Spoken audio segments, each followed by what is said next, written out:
situation. I think that's it. Do you have any questions? If anybody has one, feel free to ask. What? No. Okay, we're good. You're good? Okay. Raise your hand if you can give me a good, succinct definition of what a Ponzi scheme is. Okay. Raise your hand if you can give me a good, succinct definition of what Social Security is. Okay, I've got my work cut.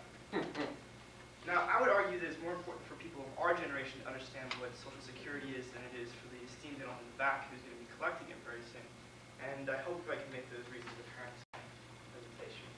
First, we'll start off, what is Social Security? When we think about Social Security, we usually think about grandma down in Florida drinking Mai Tais, collecting her Social Security checks. And truth be told, that is a big part of the program. Social Security was started in 1935 by this gentleman, Franklin Delano Roosevelt, as part of his second New Deal. Now, one part of the program was old age insurance, but also included survivors and disability insurance for people who were born disabled or got disabled on the job and weren't covered by workman's comp.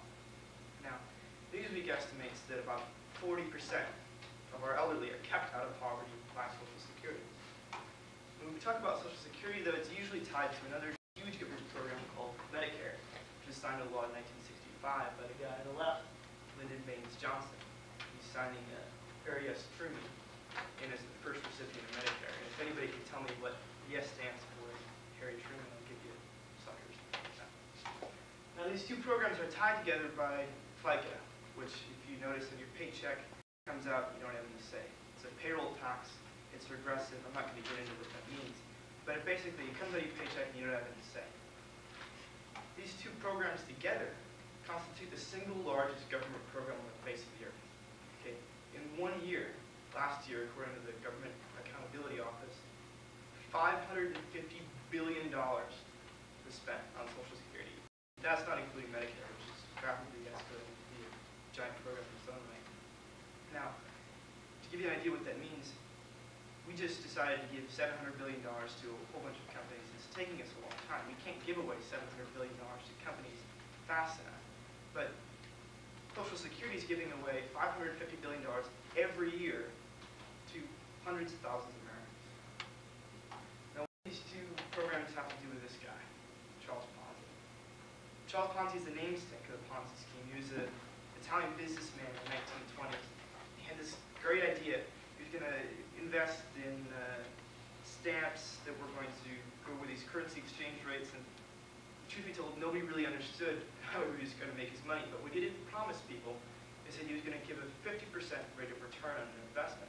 And people looked at him like he was a little bit crazy. But 4 weeks later, 4 weeks, he gave people 50% of their investment back in interest. And they were astounded. They were just absolutely amazing. They did what every greedy person was. They mortgaged the house, they dumped out their savings, they dumped out their grandparents' savings, kids' college fund, threw it all into Ponzi scheme. And rapidly, in about 9 months, he had accumulated about $10 million. Now that's in 1920 dollars, so he was actually about $127 million that he accumulated in 9 months. And that's when people started getting a little leery because they realized that there weren't that many stamps in the world to be bought. And truth be told, they only bought about $30 worth of stamps, and that was kind of for show. So when they realized this, they started to make a run on Charles Ponzi, and pretty soon he didn't have any money and the scheme collapsed.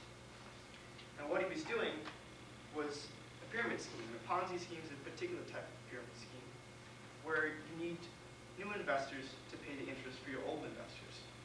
So to keep the program going, you need rapidly increasing numbers of people, and as you can see by this graph from the SEC, the process becomes insolvent very quickly.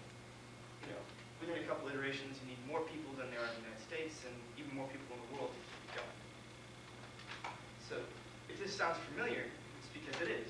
And this guy, I like to say his name is Madoff. It's really Madoff, like Madoff with all your money. But just recently, he was arrested by the SEC. And that's because on December 11th, he stood before the board of his company, which has been running for 40 years now. And he said, well, guys, we've basically been running a Ponzi scheme. And the two people on the board, who happened to be his sons, actually, turned him into the SEC. And what he was doing was basically a Ponzi scheme. He was continuing to give people, famous people, philanthropists, charities, Steven Spielberg and Kevin Bacon, to the people who lost a bunch of money to this guy. But pool up all their money and continue to pay to absurd rates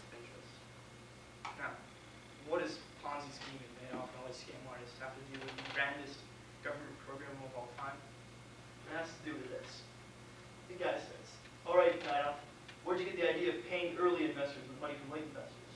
He says from the Social Security system. Point to fire. And the undeniable truth about Social Security and Medicare is that the math doesn't work out like it did in 1965 or 1935.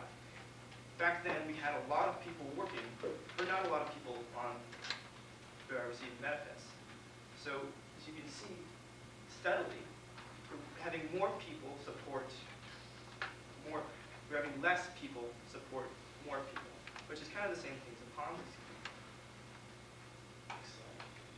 In 1965, we had about 8 people working to support every person on Medicare. In 2007, we only got about 2 people. And in 2019, we may not have anybody because the system may have collapsed, just like a Ponzi scheme. Problems. First problem is I'm going to blame on old people. Baby boomers. Baby boomers represent the single largest demographic shift in the whole of history. And when they start retiring at age 62, it's going to cause a significant burden on the system. If that was the only problem, it wouldn't be so bad. But the other problem is that retirees are living longer thanks to increased improvements in medical care and just overall quality of life. So not only do we have more people at 62, we have more people at 92. So we have a rapidly expanding pool of people who are going to be collecting Social Security. Now, that's compounded by the fact that as medical care is becoming better, it's also becoming more expensive.